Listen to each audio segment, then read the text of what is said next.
The importance of Taiwan to America, China, and even to the rest of the world is like the importance of an electricity generator to a person who depends on breathing through an oxygen machine. The most dangerous company on the planet. It is the company that may cause a devastating global war, and if it stops production, the global economy will collapse, prices will increase horribly, and horrific and frightening famines will occur in most countries of the world. The legend of the American army will collapse. You can imagine that just one company could cause the collapse of the entire world. It is not Apple, Facebook, or even Google, but it is a company that most of us do not know the name of. It is a company. Taiwan Semiconductor Manufacturing Company. The most dangerous company in the history of the earth. What is the story of this company?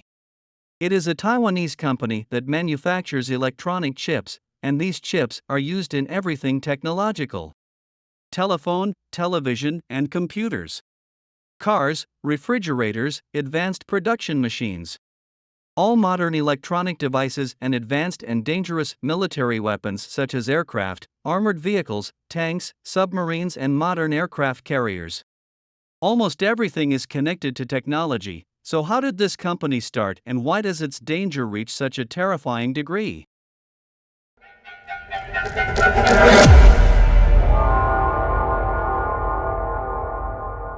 Taiwan controls 92% of the electronic chips and semiconductor industries in the world, and these are two industries that the world depends on for all its products, starting from its phones, passing through the electrical appliances in its home, all the way to medical devices, satellites, the state's missile launchers, planes, tanks, radars, and electricity generators.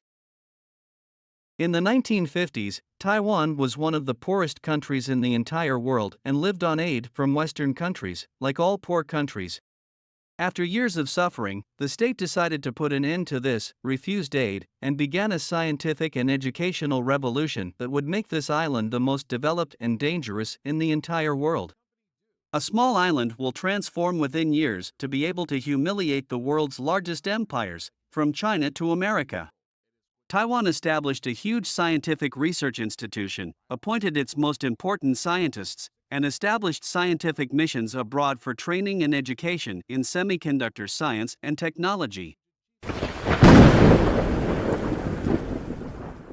With the campaign launched by Taiwan to re-attract Taiwanese graduates to return to the country in order to contribute to its construction by offering them some privileges, and among them was the Taiwanese engineer Maurice Chang, who was invited to return to head the Industrial Technology Research Institute, ITRI, with the aim of contributing to the development of effective plans to develop the industrial economy, and to focus in particular on the semiconductor sector, which was just beginning to emerge at the time.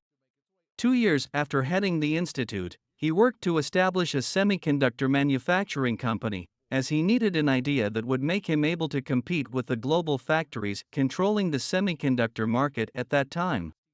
The semiconductor production stage passes through 2 stages, namely design and manufacturing.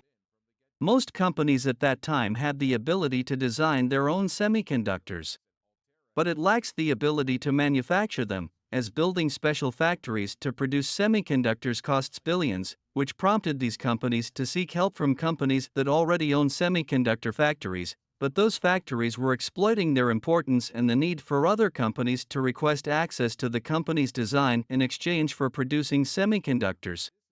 Connectors to them. In 1987, Maurice Chang took advantage of this issue to establish a factory based on the idea of manufacturing semiconductors while maintaining ownership rights to the company's semiconductor designs. The TSMC semiconductor factory was established in cooperation between the Taiwanese government and the Dutch company Philips, along with other investors. Thanks to the efforts made by the Taiwanese people and government, today the Taiwan Semiconductor Company, TSMC, has reached a level where it holds a market share of more than 50% of the world's semiconductor market, i.e. more than half of the global share, and this is a terrible number compared to the size of the factory and the size of the country itself. It is essentially a small island that once belonged to the People's Republic of China, a spot that has suffered from geopolitical disputes, and its area is very small, not exceeding 13,000 square kilometers.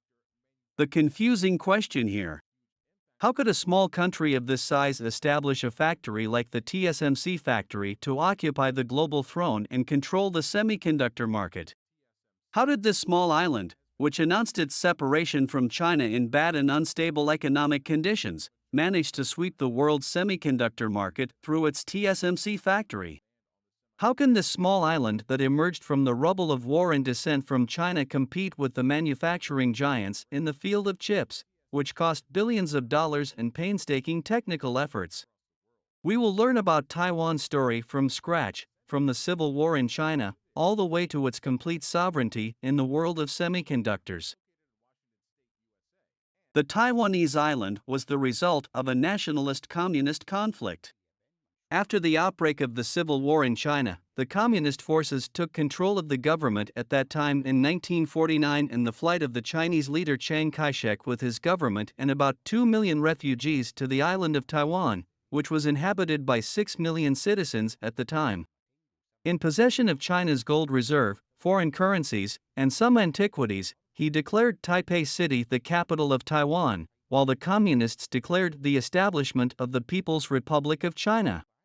As soon as the island of Taiwan was declared an independent territory, the state focused all its attention on the economy at that time, as it was suffering from high inflation, and began searching for a plan or method to find the most appropriate solutions for economic advancement, growth, and development.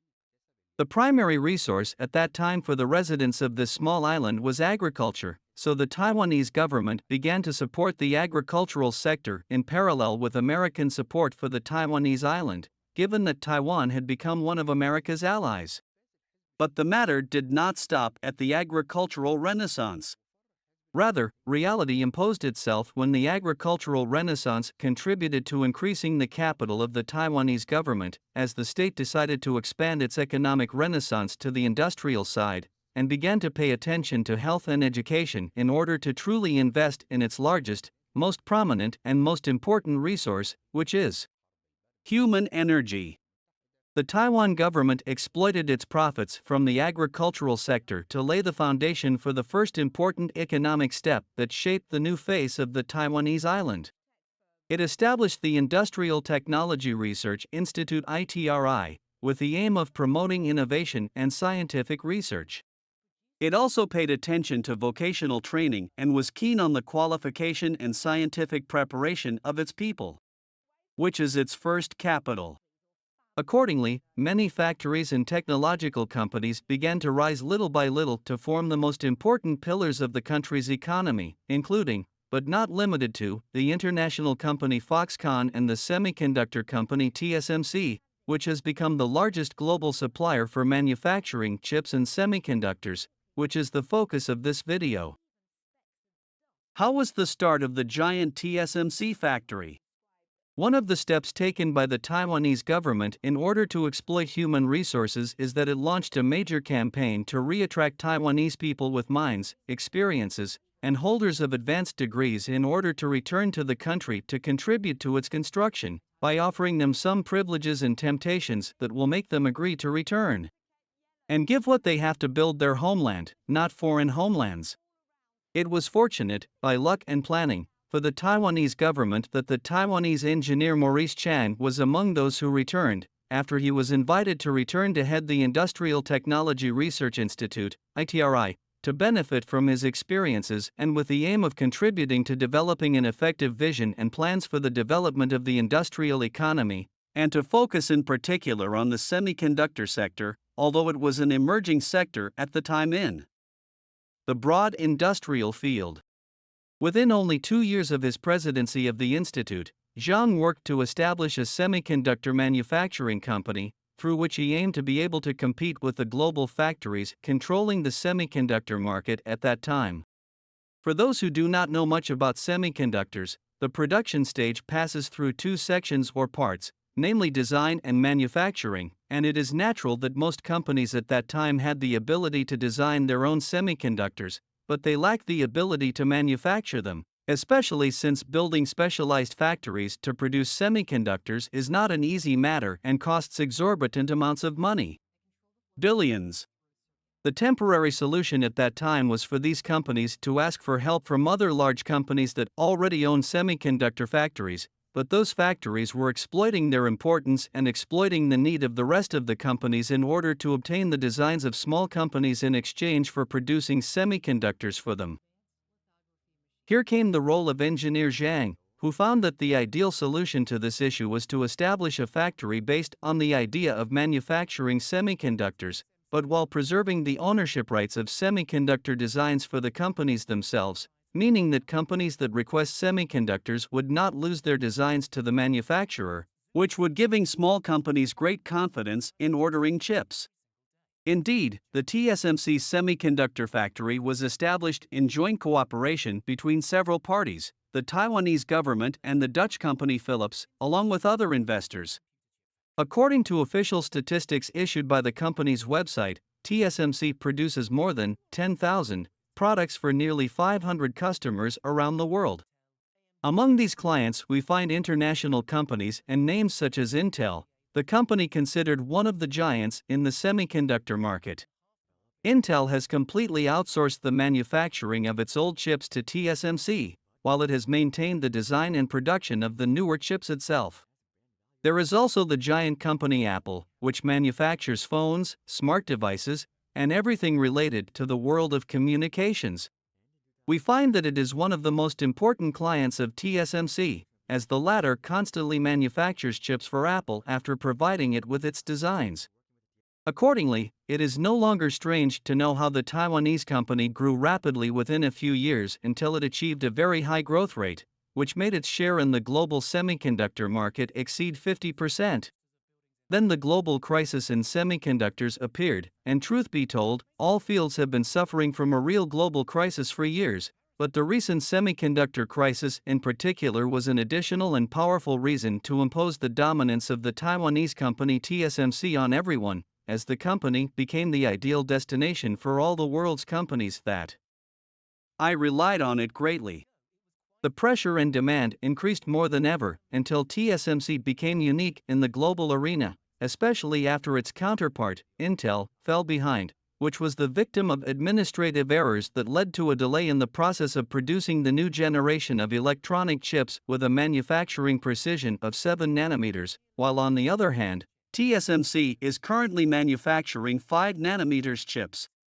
TSMC was able to control the market for manufacturing smartphone processors in various categories, whether flagship, medium, or economic, with high quality in various architectures based on the specifications and requests of phone manufacturers, starting with the 14 nanometers, 12 nanometers, 8 nanometers, 7 nanometers, and 5 nanometers architectures.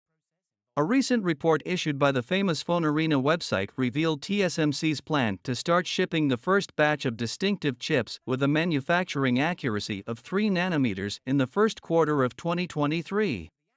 The company has already explained that it has begun work on developing chips with a precision of 3 nanometer manufacturing, which is likely to provide many improvements in performance with less power consumption. The semiconductor crisis doubled the competition between China and America over Taiwan, which is the source of chips thanks to TSMC, and the war was ignited between the Asian giant and the American continent's giant over the Taiwanese island, which China considers essentially part of it, and has been trying since the separation to return it to the People's Republic of China. But the issue now is no longer just a political issue for the sake of national sovereignty. This is not the only ambition to restore Taiwan in these years. Rather, China suffers, like others, from a severe shortage in the production of conductors and chips and cannot even cover its needs. In return, America seeks to win Taiwan to its side, especially since most American companies depend heavily on TSMC.